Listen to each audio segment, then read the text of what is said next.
ငစားတွေဝိုင်းရံနေတဲ့ဘာယုံနောက်ဆရာလုပ်ငန်းခွင်တစ်ခုမှာသင်အလုပ်လုပ်ဘူးလားသင်ဟာစိတ်ညစ်ပြီးအလုပ်ထွက်ချင်နေပြီမဲ့ငွေကြေးအခက်ခဲကြောင့်ဒါမှမဟုတ်မိသားစုစားဝတ်နေရေးကြောင့်စတဲ့အကြောင်းအမျိုးမျိုးတွေကြောင့်ငစားမန်နေဂျာတွေပြဿနာကောင်လုပ်ဖို့ကင်ဘက်တွေအစရှိတဲ့ expo တွေကြားထဲမှာမဖြစ်မနေဆက်ပြီးသီးခံအလုပ်လုပ်နေရသူတယောက်လားကိုယ့်ထက်ကိုမော့ကြည့်တော့လေအမြဲတမ်းဆဲဆူပူကြရတဲ့အထက်လူကြီးဘေးပတ်ဝန်းကျင်ကိုကြည့်တော့လေအမြဲပြဿနာရှာပြီးအနိုင်ကျင့်တဲ့မန်နေဂျာနဲ့လုပ်ဖို့ကင်ဘက် expo တွေဒီလိုအစိတ်အတောက်ပြင်းလွန်းတဲ့ငရဲကန်းလုပ်ငန်းခွင်မျိုးမှာအလုပ်ထွက်လို့လည်းမရသေးခင်စကြသင်ဘလို့ဆက်ပြီးရှင်သန်မလဲဒီလိုအစိတ်သင့်နေတဲ့လုပ်ငန်းခွင်မှာသင်ရဲ့စိတ်ချမ်းသာရေးမထိခိုက်အောင်ယူမတက်ဖြစ်မသွားအောင်ဘလို့ကာကွယ်မလဲကိုဘယ်လိုရှင်သန်အောင်နေထိုင်မလဲဒီပြဿနာကောင်တွေကိုဘလို့နီးလန်းတွေသုံးပြီးရင်ဆိုင်မလဲဒီလိုဘာလို့သင်လဲဆိုတဲ့မေးခွန်းများစွာအတွက်အဖြေကိုဒီဗီဒီယိုမှာဖော်ပြပေးထားပါတယ်သင်ကအကြောင်းအမျိုးမျိုးကြောင့်ဒီလိုအစိတ်သင့်နေတဲ့ပတ်ဝန်းကျင်ကနေအလုပ်ထွက်လို့မရသေးတဲ့သူတယောက်ဆိုရင်တော့ဒီဗီဒီယိုလေးကသင်အတွက်အကောင်းဆုံးထွက်ပေါက်တစ်ခုဖြစ်လာမှာပဲဖြစ်ပါတယ်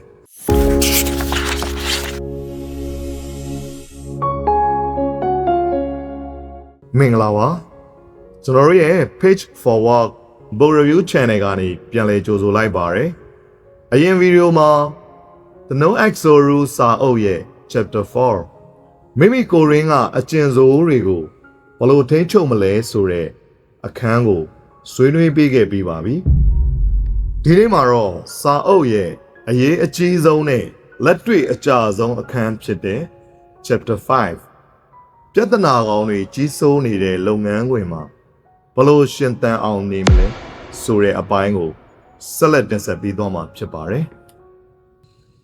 တချို့သောလုပ်ငန်းခွင်တွေမှာ no exo rule ဆိုတာလုံးဝမရှိပါဘူးအကျဉ်းစိုးသူတွေငစားတွေကပဲနေရာရပြီးကြီးစိုးနေတတ်ပါတယ်ဒါဆိုဒီလိုနေရာမျိုးတွေမှာမနေနဲ့ပေါ့ဒီလိုနေရာကနေအမြန်ဆုံးအလုပ်ထွက်ပေါ်လို့ဆိုနိုင်ပေမဲ့လက်တွေ့ဘဝမှာလူတိုင်းက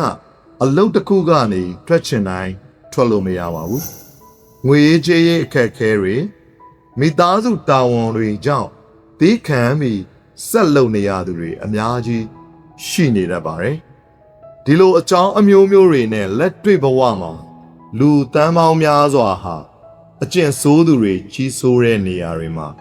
ပိတ်မိနေတတ်ကြတော့တာပါပဲဒါဆိုသူတို့အတွက်ဖြေစေးမရှိဘူးလား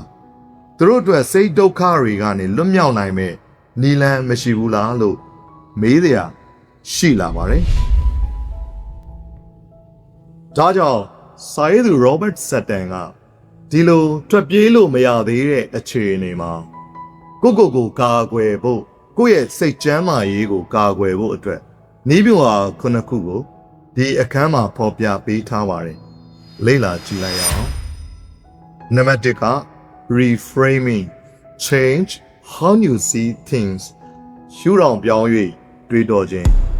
ပထမဆုံးနည်းလမ်းကတော့ကိုကြုံတွေ့နေရတဲ့စိုးဝါးတဲ့အခြေအနေကိုရှုထောင့်ပြောင်းပြီးတွေးတောခြင်းပဲဖြစ်ပါတယ်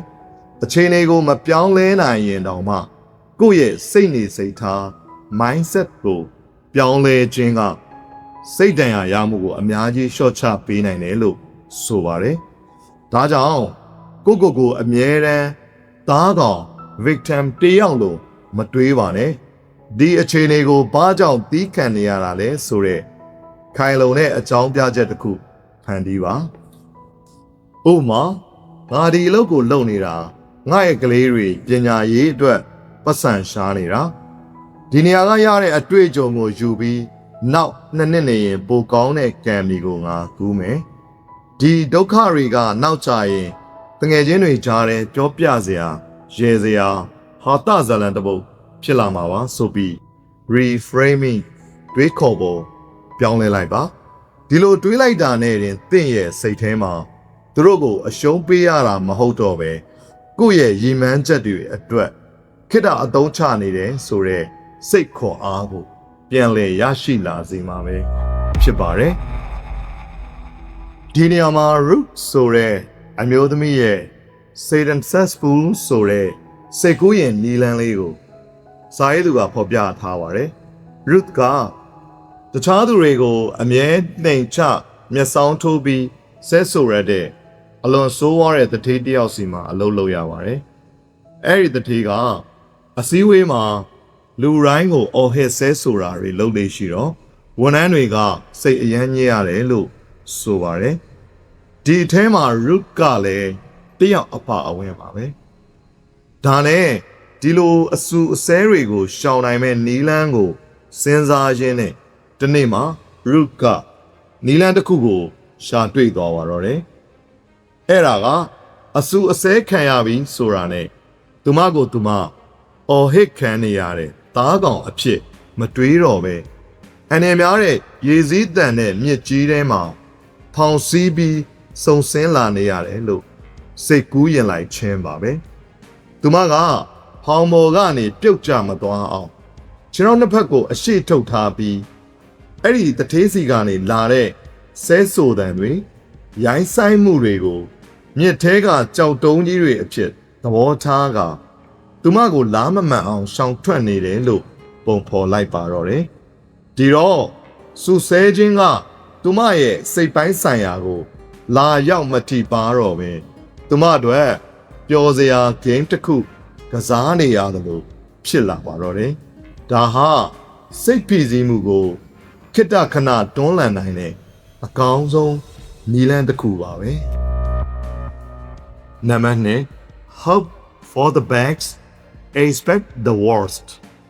အကောင်းဆုံးကိုမျှော်လင့်ပြီးအဆိုးဆုံးအတွက်ပြင်ဆင်ထားခြင်းစာရေးသူကဤအပိုင်းကိုအဓိကသဘောတရား2ရက်နဲ့ရှင်းပြထားပါတယ်ပထမတစ်ခုကအခက်အခဲတွေကိုယာယီလို့သတ်မှတ်ပြီးအကောင်းမြင်ခြင်း land optimism hope for the best ပဲဖြစ်ပါတယ်စိတ်ပညာရှင်မာတင်ဆယ်လစ်မန်ရဲ့သူရေသနာအရာလူတွေဟာအခက်အခဲဆိုတာယာယီအခြေအနေသာဖြစ်တယ်ကိုယ့်ရဲ့အမှားမဟုတ်ဘူးလို့ရှုမြင်လိုက်တဲ့အခါမိမိတို့ရဲ့စိတ်ပိုင်းဆိုင်ရာနဲ့ရုပ်ပိုင်းဆိုင်ရာကျန်းမာရေးတွေကိုများစွာကာကွယ်ပေးနိုင်ကြောင်းတွေ့ရတယ်လို့ဆိုပါတယ်။အနိုင်ကျင့်ခံရသူတွေကိုကုသပေးနေတဲ့စိတ်ပညာရှင် Noran Dekrani ကလည်းငါတော့ဘယ်တော့မှဒီကနေရုံထွက်နိုင်မှာမဟုတ်တော့ဘူး။ငါညံ့လို့သူတို့ဒီလိုဆက်ဆံနေတာနေမှာဆိုတဲ့မှားယွင်းတဲ့အတွေးခေါ်တွေကိုခေါင်းထဲကနေဖယ်ထုတ်ပစ်ဖို့အကြံပေးထားပါတယ်။ဒီချက်ကို Disney ကစားကွင်းကဝန်ထမ်းသစ်တင်နန်းတွေမှာလက်တွေ့သုံးလေးရှိတယ်လို့ဆိုပါတယ်။ Disney မှာဝန်ထမ်းသစ်တွေကိုတင်နန်းပေးတဲ့အခါအဲ့ဒါ69%ကကောင်းပေမဲ့ကျန်တဲ့1%ကတော့မင်းတို့ကိုအော်ဟစ်ဆဲဆိုမဲ့မိသားစုတွေဖြစ်လိမ့်မယ်လို့ကြိုပြောထားပါတယ်။အဲ့ဒီလိုကြုံလာရင်သူတို့ဒေါသထွက်နေတာဟာသူတို့ကားပြတ်သွားလို့ဒါမှမဟုတ်မိုးရေတဲ့ဆူရွှဲလာလို့ဖြစ်မယ်လို့တွေးပြီးကိုယ့်ကိုပုဂ္ဂိုလ်ရေးအရာတိုက်ခိုက်တာမဟုတ်ဘူးလို့သဘောထားဖို့လေ့ကျင့်ပေးထားပါတယ်ဒီလိုစိုးဝါးတဲ့အခြေအနေတွေဟာကိုယ်အမှားမဟုတ်ပဲခဏတာယာယီကိစ္စလေးပါလို့ကိုတတိပေးဖို့လေ့ကျင့်ပေးထားတယ်လို့ဆိုပါတယ်ဒုတိယတစ်ခုကတော့မျှော်လင့်ချက်တွေကိုအောက်ဆုံးထိရှော့ချပစ်ခြင်း expect the worst ပဲဖြစ်ပါတယ်ပြဿနာကောင်းတွေနဲ့အကြာကြီးအလုပ်လုပ်ရတဲ့အခါသူတို့တနေ့ကျရင်ကောင်းသွားမှာပါလေဆိုပြီးမျှော်လင့်ချက်ကြီးထားတာဟာတကယ်တော့ကိုယ့်အတွက်အမြဲတမ်းစိတ်ပြက်ဝမ်းနည်းစရာတွေကိုပဲဖန်တီးပေးနေတာပဲဖြစ်ပါတယ်ဒါကအရန်ကိုအန္တရာယ်များလွန်းပါတယ်ဒါကြောင့်သူတို့စီကနေအစိုးဆုံးပဲလာမှာပါဆိုပြီးကြိုတင်မျှော်လင့်ထားလိုက်ပါဒါဆိုရင်သူတို့ရိုင်းဆိုင်လာတဲ့အခါမှာကိုကအံ့ဩပြီး ဝမ်းနေနေမှာမဟုတ်တော့ပါဘူးဒါနဲ့ပတ်သက်ပြီးစာရေးသူက Yip Magazine မှာအလုပ်လုပ်ခဲ့တဲ့ Jaro ရဲ့ဇာတ်လမ်းနဲ့ဥပမာပေးထားပါတယ်Jaro ဟာအလွန်ရိုင်းဆိုင်တဲ့တထေး bread အောက်မှာအလုပ်လုပ်နေရသူပါတထေးရဲ့အပြုတ်မှုအပြောဆိုတွေကစိုးဝါးလုံးနေပေမဲ့တထေးကတနေ့တော့သူမရဲ့စေတနာတွေနားလည်လာပြီးသူမပေါ်ပြန်ကောင်းလာမှာပါလို့မျှော်လင့်နေမိတယ်လို့ဆိုထားပါတယ်အချိန်ကြာလာတာနဲ့အမျှတထေးရဲ့သဘောထားအမှန်တွေကိုသိလာပြီးဒီမျှော်လင့်ချက်တွေကိုလုံးဝရက်ပစ်လိုက်ပါတယ်ဒီလူကဒီလိုပဲရိုင်းဆိုင်နေမှာပဲဒီလိုလူစီကကောင်းတာတွေဘယ်တော့မှရမှာမဟုတ်ဘူးလို့လက်ခံလိုက်တဲ့အချိန်မှာတော့တထေးကရိုင်းရိုင်းဆိုင်ဆိုင်ဆက်ဆံရင်တော့သူကမအံ့ဩတော့တယ်လို့စိတ်လည်းမပြတ်တော့ပါဘူးတကယ်လို့တထေးကစေယူပေါက်ပြီးရုတ်တရက်သဘောကောင်းပြီးသူ့ကိုလေးစားမှုပြလာရင်တော့ဒါကိုမမျှော်လင့်ထားတဲ့ရုတ်တရက်အပျော် pleasant surprise လေးတစ်ခုအနေနဲ့ပဲသတ်မှတ်ပြီးသူမရဲ့အနာဂတ်ရည်မှန်းချက်တွေအပေါ်မှာပဲဆက်ပြီးအာရုံစိုက်နေခဲ့တယ်လို့ဆိုပါတယ်ဒီတော့ငစားတွေကြောင့်ကိုကစိုးဝါးတဲ့အရာတွေဒေါသထွက်เสียကိစ္စတွေကျုံလာရင်ဒါဟာကို့အမှားမဟုတ်ပဲခဏတာပါလို့ရှုတော့ပြောင်းပြီးအကောင်းမြင်ပါအကျဉ်ဆိုးတဲ့သူတွေရုတ်တရက်လူကောင်းဖြစ်လာမှာပါလို့မျှော်လင့်မထားပဲသူတို့စီကနေအစိုးဆုံးကိုသာကြိုတင်ပြင်ဆင်မျှော်လင့်ထားပါဒါတွေကကိုယ့်ရဲ့စိတ်ခံစားချက်ဆိုင်ရာထိခိုက်နာကျင်ရမှုတွေကိုအတိုင်းအတာတစ်ခုထိလျှော့ချနိုင်မှာပဲဖြစ်တယ်လို့စာရေးသူကအကြံပြုထားပါတယ်နံပါတ်3ကတော့ develop indifference and emotional detachment စိတ်မဝင်စားသလိုနေခြင်းနဲ့စိတ်ခံစားမှုခွဲထုတ်ခြင်းလုပ်ငန်းခွင်မှာကိုယ့်အလုပ်ကိုစိတ်အားထက်သန်မှု passion အပြည့်နဲ့လုပ်တာဟာကောင်းတဲ့အရာလို့လူတိုင်းကသတ်မှတ်ထားကြပါတယ်ဒါပေမဲ့ပြဿနာကောင်တွေဝိုင်းရံနေတဲ့အစိတ်သင့်လုပ်ငန်းခွင်တစ်ခုမှာတော့အဲ့ဒီ passion ထားခြင်းကကိုပြန်လည်ဖြစ်စည်းတတ်တဲ့အရာဖြစ်သွားနိုင်ပါတယ်ဒါကြောင့်ဒီလိုအခြေအနေမျိုးမှာကိုကာကွယ်ဖို့အတွက်ဆိုရင်စန့်ကျင်ဘက်နီလန်းဖြစ်တဲ့ဘာကိုမှဂယုမဆိုင်တော့ပဲလစ်လူရှူခြင်းဂယုမဆိုင်ခြင်းအမှုပညာကိုသုံးပါလို့စာရေးသူကဆိုပါတယ်ဒါအပြင်စာရေးသူကဒီနီလန်းကိုဘယ်လိုကျင့်သုံးရမလဲဆိုတာနဲ့ပတ်သက်ပြီးအချက်၃ချက်ကိုအကြံပြုပေးထားပါတယ်အဲ့ဒါကပထမတစ်ချက်စက်ရုပ်တွေလိုတုံ့ပြန်ပါတဲ့ကိုယ့်ရဲ့နေ့စဉ်အလုပ်တွေကိုစော်ကားနှိမ်ချမှုတွေနဲ့ကြီးဖြတ်တန်းနေရပြီဆိုရင်သူတို့ရဲ့လုပ်ရက်တွေအပေါ်စိတ်ခံစားချက်လုံးဝမထားပါနဲ့တော့အလုပ်ကိုဝတ်တရားအရာပြီးမြောက်အောင်သာစက်ရုပ်တရုပ်လိုလှုပ်ဆောင်ပြီးအဲ့ဒီပြဿနာကောင်တွေကိုတက်နိုင်သမျှဂယုမဆိုင်ပဲနေလိုက်ပါတဲ့ငါ့ကိုဘလို့ပြောလိုက်တာဆိုပြီးခံစားနေမယ်အစားဩသူဆဲတာသူ့တဘာဝသူ့အကျင့်စရိုက်ပါဆိုပြီးစိတ်ကိုအဝေးမှာခွဲထုတ်ထားဖို့အကြံပေးထားပါတယ်ဒါအပြင်သူတို့ကိုထူးဆန်းတဲ့ဂျိုသားလို့သဘောထားပြီးလေ့လာကြည့်ပါဩသူကဒီလိုစကလုံးမျိုးသုံးတတ်တာကိုဒေါသထွက်ရင်လည်းမျက်နှာကြီးကနီးလာတာပဲဆိုပြီးသိပ္ပံပညာရှင်တယောက်လိုစောင့်ကြည့်လေ့လာလိုက်ပါဒါဟာကိုယ့်ရဲ့စိတ်ကိုအနာတရားမဖြစ်အောင်အကောင်းဆုံးကာကွယ်ပေးတဲ့နီလန်းပါပဲဒုတိယတစ်ချက်က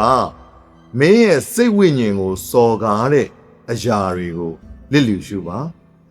နာမည်ကျော်ကြပြဆရာကြီး Walt Whitman ပြောခဲ့တဲ့စကားလေးတစ်ခွန်းရှိပါတယ်သင်ရဲ့စိတ်ဝိညာဉ်ကိုစော်ကားတဲ့အရာမှန်သမျှကိုလစ်လျူရှုပစ်လိုက်ပါDismiss whatever inside your own soul လို့ပြောထားပါတယ်။ဒါကသင်ရဲ့ကိုယ်စိတ်အလုပ်ကိုယ်ပိုင်ဘဝကိုခွဲခြားလိုက်ခြင်းပါပဲ။တကယ်တော့အလုပ်ဆိုတာအလုပ်ပါပဲ။ခံမီဆိုတာ ခံနေပါပဲသူတို့ရဲ့ရိုင်းဆိုင်မှုတွေကသင်ရဲ့တည်ငြိမ်ခြင်းနဲ့တန်ဖိုးကိုယော့ကျသွားစေတာမဟုတ်ဘူးလို့ခံယူထားပြီးကိုယ့်ရဲ့စိတ်ပိုင်းဆိုင်ရာကျန်းမာရေးအတွက်လုံးဝအဖက်မလုပ်ဘဲနေထိုင်ခြင်းပဲဖြစ်ပါတယ်။နောက်ဆုံးချက်ကခံစားချက်ကင်းမဲ့စွာဖြင့်တာဝန်ကျေအောင်ပရိုတယောက်လိုလုပ်ပါ detach consent ဖြစ်ပါတယ်။သူတေသနာပညာရှင်ခရစ်စတီနာမက်စလက်ကဒါကို detach consent လို့ခေါ်ပါတယ်။ဥပမာဆရာဝန်တွေတူနာပြုတွေဟာလူနာတွေအပေါ်ဂရုစိုက်ကုသပေးပေမဲ့လူနာတိုင်းရဲ့ဝေဒနာကိုကိုယ်တိုင်ဝန်ခံစားနေရင်သူတို့ကိုယ်တိုင်ယူသွားပါလိမ့်မယ်။ဒါကြောင့်အလုပ်ကိုသေချာလုပ်ပေးပေမဲ့စိတ်ခံစားမှုကိုတော့အဝေးမှာခွဲထုတ်ထားပါ။အဲ့ဒီလိုပါပဲပြဿနာကောင်တွေကိုရင်ဆိုင်ရတဲ့အခါကိုလုပ်ရမယ့်အလုပ်ကိုသာတာဝန်ကျေအောင်လုပ်ပေးပါ။ဒါပေမဲ့စိတ်ထဲကနေပါဝန်ခံစားတာမျိုးဒေါသထွက်တာမျိုးလုံးဝမလုပ်ပါနဲ့တကယ်လို့သူတို့ကတင့်ကိုအော်ဟစ်ဆဲဆိုနေရင်တော့ဒါဟာကိုယ့်ကိုလာစော်ကားနေတာလို့မယူပါနဲ့ဆိုလိုတာကတော့ဥပမာကိုယ့်ရဲ့အမြဲတမ်းဒေါသထွက်ပြီးအော်ဟစ်နေတဲ့အထက်လူကြီးကိုသူဒေါသထွက်ပြီးပေါက်ကွဲနေတဲ့အချိန်တိုင်းဒိုင်ဘာလဲပေးဖို့လိုနေတဲ့ကြည်ကြငိုယိုးနေတဲ့ကလေးငယ်လေးတယောက်လို့စိတ်ထဲကနေမြင်အောင်ကြည်လိုက်ပါကလေးတယောက်ငိုယိုကြည်ကြနေတာကိုဘယ်သူမှဒေါသတကြီးတုံ့ပြန်လေးမရှိပါဘူးပြုံးပြီးကြည်နေတတ်ကြပါတယ်ဒီလိုမြင်အောင်လိုက်တဲ့အတွက်သင်ဟာအထက်လူကြီးအောနေချိန်မှာစိတ်တူတာဝမ်းနေတာတွေမဖြစ်တော့ပဲစိတ်အေးထားပြီးကြော်ဖြတ်နိုင်ပါပဲဖြစ်ပါတယ်သူ့ဘာသာအော်ခြင်းတလို့အော်သင်လောက်ကအော်ရာကိုကျူးဆိုင်နေဖို့မဟုတ်ပဲသင်လဲပေးရမယ့်ဒိုင်ဗာကိုပြီးအောင်လဲပေးဖို့ပဲဖြစ်ပါတယ်အနှစ်ချုပ်ကတော့ဒီနီလန်းဟာမလွဲမရှောင်သာဆက်လုပ်နေရတဲ့လုပ်ငန်းဝင်မှာကိုယ့်ရဲ့စိတ်ကျန်းမာရေးမထိခိုက်အောင်စိတ်မွန်းကျက်ပြီးယူမသွားအောင်ကာကွယ်ပေးတဲ့အကောင်းဆုံးတန်ချက်ကအင်ကြီးလို့ဆိုနိုင်ပါတယ်ငါယူမဆိုင်ဘူး not given a damn ဆိုတဲ့စိတ်ထားမျိုးမွေးမြူထားခြင်းကသာအမြဲတမ်းနှင်ချစော်ကားခံနေရတဲ့လုပ်ငန်းဝင်မှာ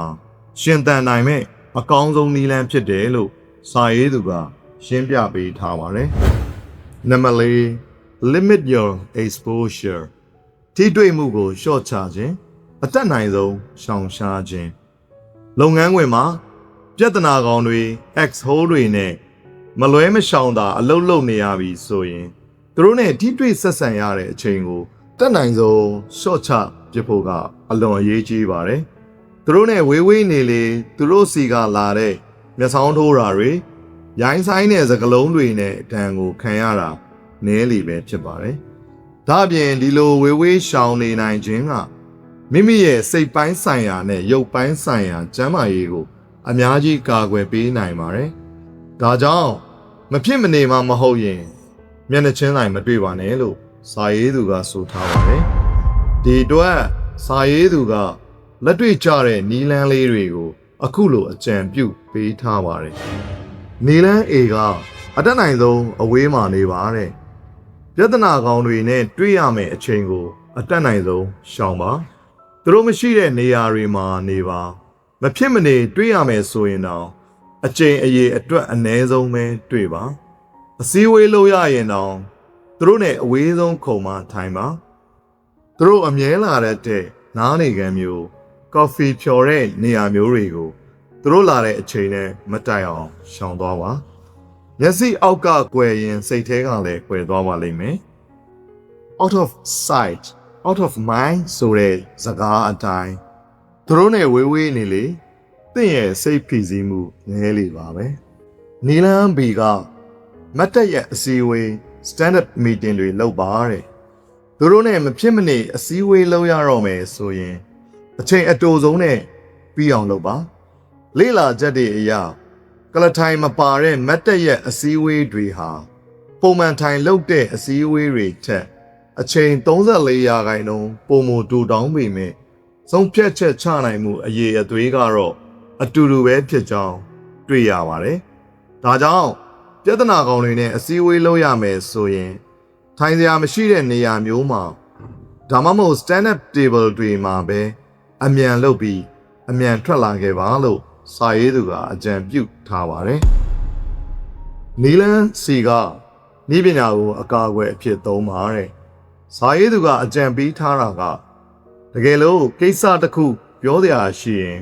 လူကိုယ်တိုင်မျက်နှာချင်းဆိုင်တွေ့မယ်အစား email ဒါမှမဟုတ်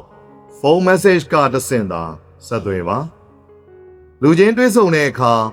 ဒေါသထွက်နေတဲ့မျက်နှာအမူအရာတွေရုံငန်းတွေကတင်းမာနေတဲ့လေထုတွေကိုအပြည့်အဝခံစားရနိုင်ပေမဲ့ဖုန်းဒါမှမဟုတ် email ကနေဆက်သွယ်တဲ့အခါမှာတော့အဲ့ဒီလိုဒေါသတွေနဲ့ရန်လိုမှုတွေကိုအများကြီးရှော့ချနိုင်တယ်လို့သူတေသီတွေကဆိုထားပါတယ်။နီလန်ဒီက mute button အတန်ပိတ်ခလုတ်ရဲ့စွမ်းအားကိုအသုံးချခြင်းပဲဖြစ်ပါတယ်။ဒါကတော့ပြဿနာကောင်တွေနဲ့ဆက်သွယ်ရတဲ့အခါမှာဖုန်းနဲ့ပြောတာပဲဖြစ်ဖြစ် online meeting နဲ့အစည်းအဝေးတက်ရတာပဲဖြစ်ဖြစ်သူတို့ကဒေါသတကြီးနဲ့စတင်ဆဲဆိုရောမယ်ဆိုတာသိတာနဲ့ကိုယ့်ဘက်က mute button အတန်ပိတ်ခလုတ်ကိုနှိပ်လိုက်ပြီးတိတ်ဆိတ်မှုကိုရွေးချယ်ပါပြီးရင်သူပြောသမျှကိုလုံးဝဂရုမစိုက်တော့ပဲတခြားအလုပ်တွေကိုသာအေးအေးဆေးဆေးဆက်လုပ်နေပါလို့စာရေးသူကအကြံပြုထားပါတယ်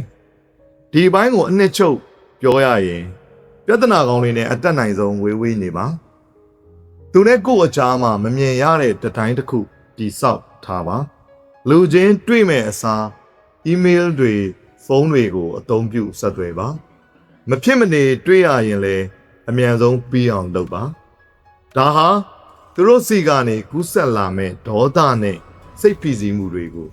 ကိုယ်စီမရအောင်ထိတွေ့မှုကိုရှော့ချတဲ့အကောင်းဆုံးနည်းလမ်းတွေပဲဖြစ်ပါတယ်နံပါတ်5ပြဿနာကောင်းတွေကြီးစိုးနေတဲ့လုပ်ငန်းခွင်မှာဘယ်လိုရှင်သန်အောင်နေမလဲဆိုတဲ့နည်းလမ်းတွေတဲကနံပါတ်5ကတော့ build pockets of safety support and sanity လုံခြုံရေးအထောက်အပံ့နဲ့စိတ်သက်သာရာရစေမယ်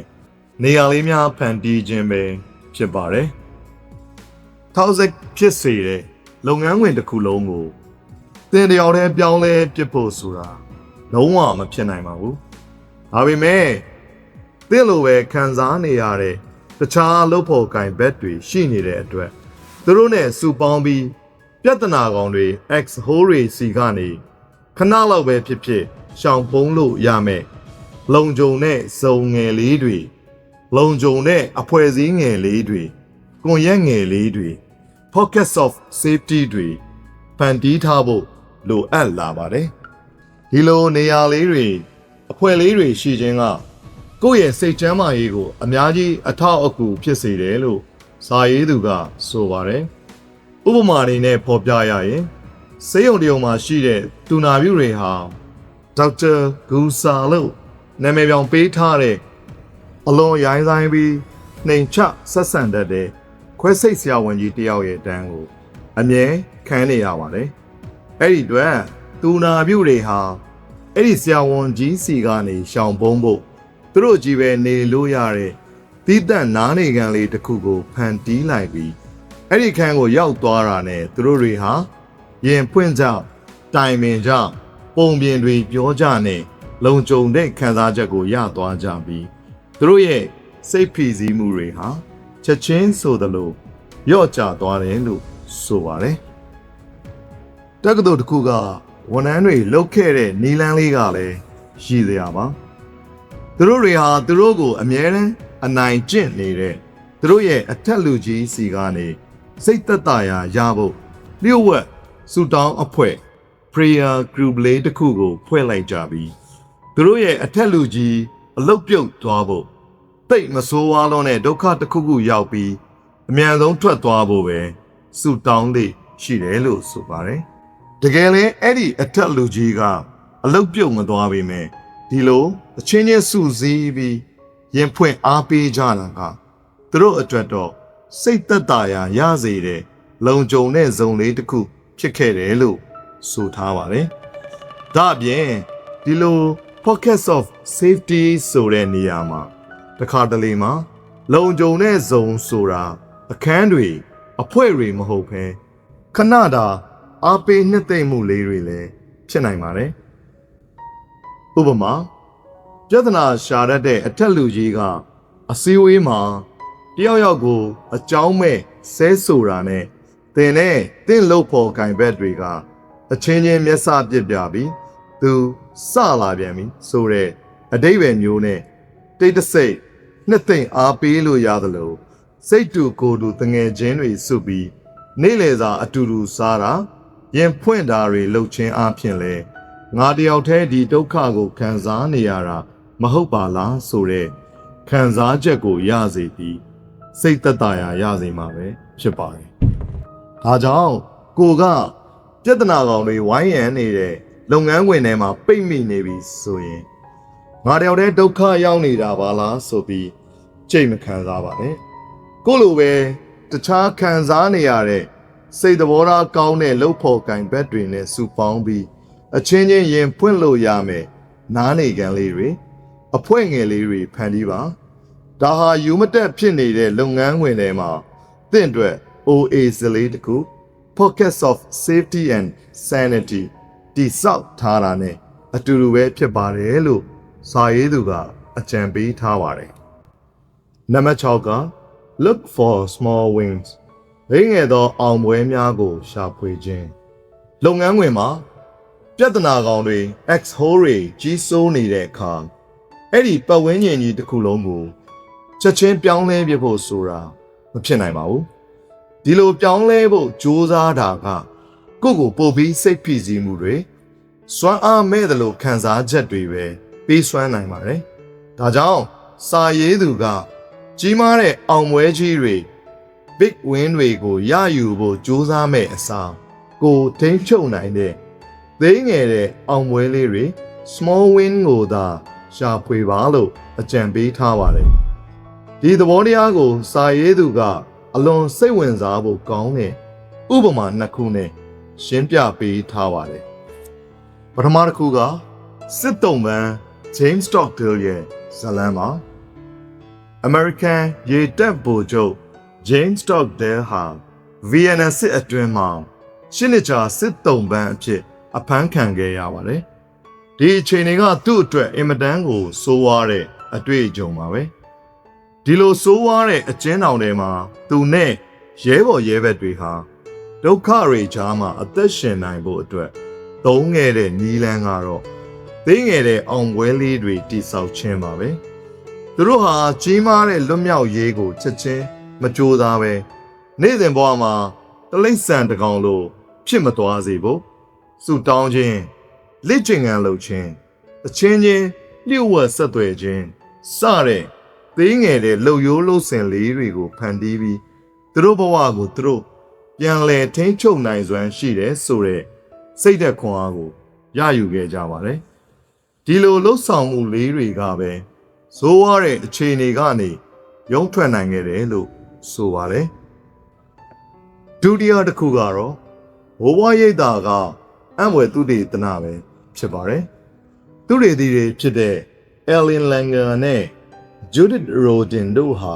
ဝဝရိတ်တာကတက်ကြီးရွယ်တွေကိုလေ့လာမှုတစ်ခုပြုလုပ်ခဲ့ပါတယ်သူတို့ကဝဝရိတ်တာမှာရှိတဲ့အဖိုးအဖွားတွေကိုအဖွဲ့နှစ်ဖွဲ့ခွဲပြီးပထမတစ်ဖွဲ့ကိုအပင်လေးတွေကိုယ်တိုင်ရွေးချယ်စိုက်ပျိုးခွင့်ရုပ်ရှင်ကြည့်မဲ့ရက်ကိုကိုယ်တိုင်ရွေးချယ်ခွင့်အစရှိတဲ့သေးငယ်တဲ့ဆုံးဖြတ်ပိုင်ခွင့်လေးတွေပေးခဲ့ပါတယ်ဒုတိယအဖွဲ့ကိုတော့ဝန်ထမ်းတွေကပဲအရာရာအားလုံးကိုပြုစုလှုပ်ဆောင်ပေးခဲ့ပါတယ်အံ့ဩစရာကောင်းတာက18လအကြာမှာပြန်ကြည့်တဲ့အခါကိုယ်တိုင်ထိန်းချုပ်ပိုင်ခွင့်အနှဲငယ်ရရှိထားတဲ့ပထမအဖွဲ့ကအဖိုးအဖွားတွေဟာစိတ်ရှင်လန်းတက်ကြွရုံသာမကသိဆုံးနှုံးမှာပါဒုတိယအဖွဲ့ထက်90%အထိဘုံမိုချဆင်းသွားတာကိုတွေ့ရှိခဲ့ရတယ်လို့ဆိုပါတယ် စိတ်ပညာရှင်ကားဝိုက်ပြောခဲ့တယ်လို့ပါပဲပြဿနာကြီးတွေကိုတခါတည်းဖြေရှင်းဖို့ကြိုးစားတာကလူကိုစိုးရိမ်ပူပန်မှုနဲ့စိတ်ပြက်အားငယ်မှုတွေကိုသာဖြစ်စေပါတယ်ဒါကြောင့်အစိတ်တက်နေတဲ့လုပ်ငန်းခွင်မှာပိတ်မိနေတယ်ဆိုရင်ကိုမထိန်ချုပ်နိုင်တဲ့အကျင့်ဆိုးသူတွေကိုပြုပြင်ဖို့ကြိုးစားမဲ့အစားကိုတက်နိုင်တဲ့သေးငယ်တဲ့ထိန်ချုပ်မှု bits of control လေးတွေကိုသာနေ့စဉ်ပြုလုပ်သွားပါဒီလိုသေးငယ်တဲ့အောင်မွေးလေးတွေစုပုံလာတာကနေတဆင့်သင်ရဲ့စိတ်ပိုင်းဆိုင်ရာရှင်သန်နိုင်စွမ်းကိုအကောင်းဆုံးကာကွယ်ပေးနိုင်မှာဖြစ်ပါတယ်လို့စာရေးသူကရှင်းပြထားပါတယ်နံပါတ်9 Fight and win the right small battles မှန်ကန်သောတိုက်ပွဲငယ်များကိုဆင်နွှဲ၍အနိုင်ယူခြင်းလုပ်ငန်းခွင်မှာပြဿနာကောင်းတွေ X-hole တွေကိုရင်ဆိုင်ရတဲ့အခါအမြဲတမ်းခေါင်းငုံခံရှောင်ပြေးနေရမယ်လို့မဆိုလိုပါဘူးတခါတလေမှာကိုယ့်ဘက်ကပြန်လည်တိုက်ခိုက်ဖို့လိုအပ်ပါတယ်ဒါပေမဲ့မျက်လုံးမိတ်ပြီးဒေါသတကြီးပေါက်ကွဲတာမျိုးမလုပ်ဘဲကိုယ့်အတွက်အကျိုးရှိမဲ့တိုက်ပွဲငယ်လေးတွေ small battle သို့မဟုတ် small win ကိုရွေးချယ်ပြီးပညာသားပါတုံ့ပြန်ရမှာပဲဖြစ်ပါတယ်ဒီလိုတုံ့ပြန်ခြင်းကကိုအခြေအနေကိုထိန်းချုပ်နိုင်စွမ်းရှိတယ်ဆိုတဲ့ခံစားချက်ကိုရစေပြီးစိတ်ဖိစီးမှုတွေကိုအများကြီးသက်သာစေတယ်လို့စာရေးသူကဆိုထားပါတယ်ဒီနေရာမှာစာရေးသူကမှန်ကန်တဲ့တိုက်ပွဲငယ်တွေဆင်နွှဲနိုင်ဖို့လက်တွေ့ကျတဲ့တုံ့ပြန်မဲ့နည်းလမ်း၃ခုကိုဟောပြပေးထားပါတယ်ပထမနည်းလမ်းကအခြေအနေကိုငြိမ်ကျသွားစေခြင်းသို့မဟုတ်လေသံတိုးဖြင့်တုံ့ပြန်ခြင်း de-escalation ပဲဖြစ်ပါတယ်ဒီနည်းလမ်းကိုထောင်ဆောင်အရာရှိ Franklin Roberts ရဲ့ဇာတ်လမ်းနဲ့ရှင်းပြထားပါတယ်ထောင်ထဲမှာအကျဉ်းသားတွေကဒေါသတကြီးနဲ့အော်ဟစ်ဆဲဆိုလာပြီဆိုရင်ထောင်ဆောင်တွေကပြန်អော်မယ်အစားလေသံတိုးလေးနဲ့စတင်ပြောဆိုပါတယ်အဲ့ဒီခါထောင်သားတွေကသူတို့ဘာပြောလဲကြားရအောင်လို့အော်နေတာကိုရက်ပြီးအလိုလိုငြိမ်ကျသွားတယ်လို့ဆိုပါတယ်ဒါဟာသူတို့ကစူပူအော်ဟစ်တဲ့ကစားပွဲကိုစတင်ပေမဲ့ကိုကအဲ့ဒီကစားပွဲတွေကိုမဝင်ပဲတည်တည်ငြိမ်ငြိမ်တုံ့ပြန်လိုက်တာပဲဖြစ်ပါတယ်ဒုတိယနည်းကတော့နုညံ့စွာပညာပေးခြင်း gentle re-education ပဲဖြစ်ပါတယ်ဘလို့နုညံ့စွာပညာပေးမလဲဆိုတာကတော့စာရေးသူကဘတ်စကားဆရာမလူပီတာပရက်စ်ရဲ့ဇာတ်လမ်းနဲ့ဥပမာပေးထားပါတယ်လူပီတာက Los Angeles မြို့မှာပြေးဆွဲနေတဲ့ဘတ်စကားကိုမောင်းနေသူအမျိုးသမီးတစ်ယောက်ပါဒီနေ့မှာသူမမောင်းလာတဲ့ကားပေါ်ကခရီးသည်တစ်ယောက်ကသူမကိုဒေါသတကြီးအော်ဟစ်ဆဲဆိုလာပါတယ်အဲ့ဒီအခါလူပီတာကဒေါသမထွက်ပဲတည်တည်ငြိမ်ငြိမ်နဲ့ကျမကရှင်တို့နဲ့တကွာကျန်တဲ့ခရီးသည်အားလုံးကိုဘေးကင်းကင်းနဲ့လိုရာခရီးကိုရောက်ဖို့ဂိူးတစိုက်ဒီကားကြီးကိုပါမောင်းနှင်နေရတာပါအခုလိုရိုင်းဆိုင်နဲ့ဆက်ဆံတာတွေကိုလည်းသိခံနေရပါသေးတယ်ဒီတော့ရှင့်အနေနဲ့ကျမမောင်းတာဘဝင်မကြရင်ကျမနေရာမှာဝင်မောင်းပေးပါဒီလိုဆိုရင်ဝမ်းသာအားရပေးမောင်းပြီးကျမအနောက်မှာသွားထိုင်အနားယူလိုက်ခြင်းပါတယ်လို့ပြန်ပြောလိုက်ပါတယ်အဲ့ဒီခါမှာခရီးသည်အမျိုးသမီးကအရှက်ရသွားပြီးချက်ချင်းတောင်းပန်ခဲ့ပါတော့တယ်ဟာရိုင်းဆိုင်သူတွေကိုဒေါသမပါပဲရင်ကြေးကြေးနဲ့အတိတရားရအောင်ပညာပေးလိုက်တဲ့နီလန်းပဲဖြစ်ပါတယ်တတိယနီလန်းကတော့သိငယ်တဲ့ကလေးသားချိန်မှုလေးတွေနဲ့စိတ်ထွက်ပေါက်ရှာခြင်းပဲဖြစ်ပါတယ်ဒီနီလန်းကတော့အနှဲငယ်အန္တရာယ်များပေမဲ့တခါတလေမှာကိုယ့်ရဲ့စိတ်ချမ်းသာရေးအတွက် safety valve စိတ်ထွက်ပေါက်အနေနဲ့လှုပ်လေရှိကြတယ်လို့ဆိုပါတယ်အောက်မှာတကယ်လက်တွေ့မှာဝန်ထမ်းတွေလှုပ်လေရှိတဲ့ကလေးသားချိန်မှုဇလန်းလေးတွေကိုအနှဲငယ်ပေါ်ပြပေးထားပါတယ်ပထမတစ်ခုက Boston Radio ကထုတ်လုပ်ရေးတာဝန်ခံဝန်ထမ်းတစ်ယောက်ရဲ့ဇလန်းမှာ သူမကသူမတင်ဆက်ရိုက်ကူးနေတဲ့ workplace weasel လုပ်ငန်းခွင်ကလူဆိုးများဆိုတဲ့အစီအစဉ်မှာတစ်ချိန်က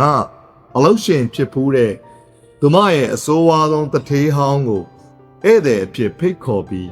ပညာသားပါကလေးသားခြေခဲ့တာပဲဖြစ်ပါတယ်နောက်တစ်ခုကတော့ chocolate အရသာဝမ်းနှုတ်စိမ်းဥပမာပဲဖြစ်ပါတယ်ရုံတရုံကဝန်ထမ်းအမျိုးသမီးတစ်ယောက်ဟာသူမရဲ့ဇပွဲပေါ်က chocolate တွေကိုသူမရဲ့အကျင့်ဆိုးတဲ့အထက်လူကြီးကသူမခွင့်ပြုချက်မပါဘဲအမြဲလာယူစားတာကိုအတော့ကိုသိမခံနိုင်ဖြစ်နေခဲ့ပါတယ်အထက်လူကြီးကိုလည်းမပြောရဲတဲ့အတွက်ဒီနေ့မှာသူမဟာ chocolate တွေနေရာမှာ chocolate အရသာဝမ်းနှုတ်ဆေးတွေကိုအစားထိုးတင်ထားလိုက်ပါတော့တယ်ထုံးစံတိုင်းအထက်လူကြီးကလာစားသွားပြီးအဲ့ဒီတနေ့လုံးအိမ်သားတွေကကိုမထွက်နိုင်တော့ပါဘူးဒါဟာကိုကာကွယ်ဖို့သို့မဟုတ်စိတ်ထွက်ပေါက်အနေနဲ့သေးငယ်တဲ့အောင်ပွဲ small win လေးတွေကိုရယူလိုက်တာပဲဖြစ်ပါတယ်နောက်တစ်ခုက Ann Arbor က best ကားဆရာမစူးရဲ့ဇလံမှာစူးကဝန်ထမ်းသစ်တွေကိုသင်တန်းပေးတဲ့အခါစိတ်ဝင်စားစရာအကြံတစ်ခုပေးခဲ့ပါတယ်သူတို့မျိုးကမျိုးရင်း best ကားသမားတွေဟာဒီနေ့ကိုရင်တိုက်မှု၃ချိန်အထိအရေးယူမခံရပဲတက်ညာခွင့်ရှိတဲ့အတွက်အဲ့ဒီအခွင့်အရေး၃ချိန်တည်းတစ်ချိန်ကိုခရစ်စမတ်အချိန်အတွက်ခြံထားပါအဲ့ဒီအချိန်ကလမ်းပေါ်မှာရိုင်းဆိုင်တဲ့ကားသမားတွေအများဆုံးထွက်တဲ့အချိန်မှုအဲ့လိုရိုင်းဆိုင်တဲ့ကားသမားတွေကိုပညာပေးအပြစ်ပေးတဲ့အနေနဲ့တမင်ဝင်တိုက်ပြပါလို့သင်ပေးခဲ့ပါတယ်ပြဿနာကောင်းတွေအများကြီးရှိနေတဲ့လုပ်ငန်းခွင်မှာကြီးမားတဲ့စစ်ပွဲကြီးတွေဆင်နွှဲပြီးတရုံလုံးကိုပြောင်းလဲဖို့စ조사နေမဲ့အစား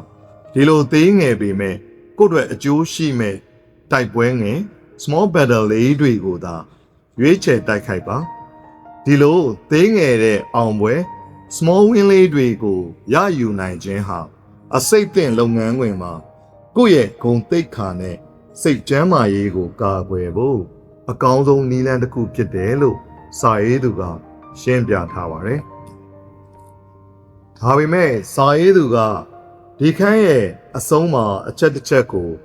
ပြင်းပြင်းထန်ထန်သတိပေးထားပါတယ်အဲ့ဒါကဒီနီလန်းတွေဟာအလုံးမထွက်နိုင်သေးခင်ခိတ္တခဏအသုံးပြုဖို့သာဖြစ်တယ်အကယ်၍သင်ဟာမျောလင်းချက်တွေကိုအောက်ဆုံးထိရှော့ချပြီးအကျင့်ဆိုးသူတွေနဲ့အကြာကြီးတွဲအလုံးလုံးနေမယ်ဆိုရင်တော့သင်စီကိုပါအဲ့ဒီအကျင့်ဆိုးရောက Exhole poisoning ကူးဆက်လာပါလိမ့်မယ်ငါ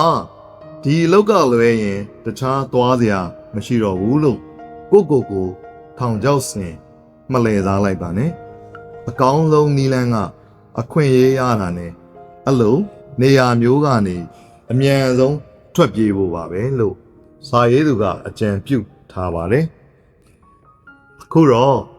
နောက်ဆုံးပိုင်းကိုရောက်လာပါပြီတကယ်လို့သင်က X hole တွေကိုဘလို့မှသီးခံလို့မရတဲ့အဆုံးဘာဆက်လုပ်ရမလဲလို့မေးစရာရှိလာပါတယ်ဒီနေရာမှာအကြံပြုကျင်တာကသီးခံလို့မရတော့တဲ့အဆုံးတံပြန်တိုက်ခိုက်ဖို့ fight back ဆုံးဖြတ်လိုက်ပြီးဆိုရင်တော့ဆုံးဖြတ်ချက်နဲ့လွတ်လပ်စွာပေါက်ကွဲတာမျိုးလုံးဝမလုပ်ပါနဲ့သေချာပြင်ဆင်ပြီးမှတိုက်ခိုက်ပါအဲ့ဒီအတွက်အကောင်းဆုံးလက်နက်ကတော့ Jack Diary ပြဿနာကောင်မှတ်တမ်းစာအုပ်ထားရှိခြင်းပါပဲသူတို့ကသင်ကိုဆဲဆိုအနိုင်ကျင့်တဲ့အချိန်တိုင်းဘယ်နေ့ဘယ်ချိန်ဘယ်နေရာမှာဘာစကားတွေပြောခဲ့တယ်အဲ့ဒီချိန်မှာဘေးနားမှာမျက်မြင်သက်သေဘသူတွေရှိနေခဲ့တယ်စတာတွေကိုအတိအကျစာအုပ်ထဲမှာသို့မဟုတ်ဖုန်းထဲမှာမှတ်တမ်းတင်ထားပါအီးမေးလ်တွေဆိုရင်လည်း screenshot ရိုက်တင်ထားပါဒီနေရာမှာဥပမာလေးတစ်ခုကိုဖော်ပြရရင်ပြည်တင်ကအစိုးရယုံတယုံမှာဝန်ထမ်းတွေကိုအမြဲအနိုင်ကျင့်နှိပ်စက်တတ်တဲ့အရာရှိကြီးတယောက်ရှိပါတယ်သူ့ရဲ့စိုးသွမ်းမှုတွေကိုတီးမခံနိုင်တော့တဲ့အဆုံးဝန်ထမ်းတွေဟာအစီအစဉ်တစ်ခုရေးဆွဲခဲ့ပါတယ် အဲ့ဒါကသူ့ကိုချက်ချင်းပြန်မတိုက်ခိုက်ပဲစုပေါင်းပြီးမှတ်တမ်းတွေစနစ်တကျပြုစုခဲ့ကြတာပါပဲလာပေါင်းများစွာအတိအကျပြုစုထားတဲ့နေဆွဲတွေတက်သေးတွေနဲ့အော်ဟစ်ဆဲဆိုမှုမှတ်တမ်းအထောက်အထားအပြည့်စုံရလာတဲ့အခါမှာတော့အဲ့ဒီမှတ်တမ်းကိုလူကြီးပိုင်းစီကိုတင်ပြလိုက်ကြပါတယ်ခိုင်လုံလုံးနဲ့တက်သေးအထောက်အထားတွေကြောင့်အဲ့ဒီအာနာရှင်အရာရှိကြီးဟာဘာမှညှင်းဆန်ခွင့်မရတော့ပဲအလုတ်ကနေချက်ချင်းထုတ်ပယ်ခံလိုက်ရပါတယ်ဒါဟာမှန်ကန်တဲ့တိုက်ခိုက်နေပါပဲဒါလို့ဆိုရင်တော့အစိတ်သက်နေတဲ့လုပ်ငန်းခွင် toxic workplace ထဲမှာပိတ်မိနေရင်တော့ကိုယ့်ရဲ့စိတ်ချမ်းသာရေးကိုဘလို့ကာကွယ်ပြီးရှင်သန်ရမလဲဘလို့နီးလန်းတွေသုံးပြီးကြော်ဖြတ်ရမလဲဆိုတာကိုမိတ်ဆွေတို့သိရှိလောက်ပြီလို့ထင်ပါတယ်အချို့အားဖြင့်ပြောရရင်သူတို့ပြောင်းလဲလာမလားဆိုပြီးမျှော်လင့်ချက်မထားပါနဲ့သူတို့ရဲ့လုပ်ရက်တွေကိုစိတ်ထဲမထားပဲခွဲထုတ်ထားပါကိုယ့်ရဲ့ရည်မှန်းချက်ပန်းနိုင်ကိုသာအာယုံစိုက်ပြီးခိတ္တခဏသီးခံရှင်သန်သွားပါ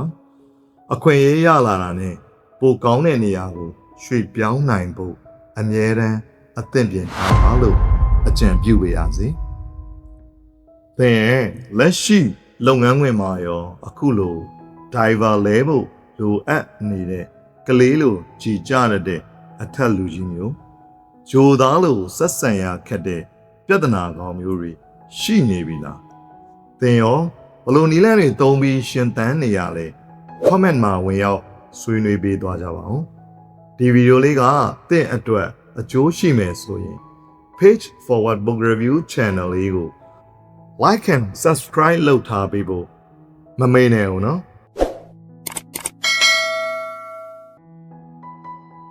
အားလုံးပဲစိတ်ဖိစီးမှုကင်းတဲ့လုပ်ငန်းဝင်လေးကိုပိုင်ဆိုင်နိုင်ကြပါစေနောက်ဗီဒီယိုမှာပြန်လည်ဆုံတွေ့ကြပါမယ်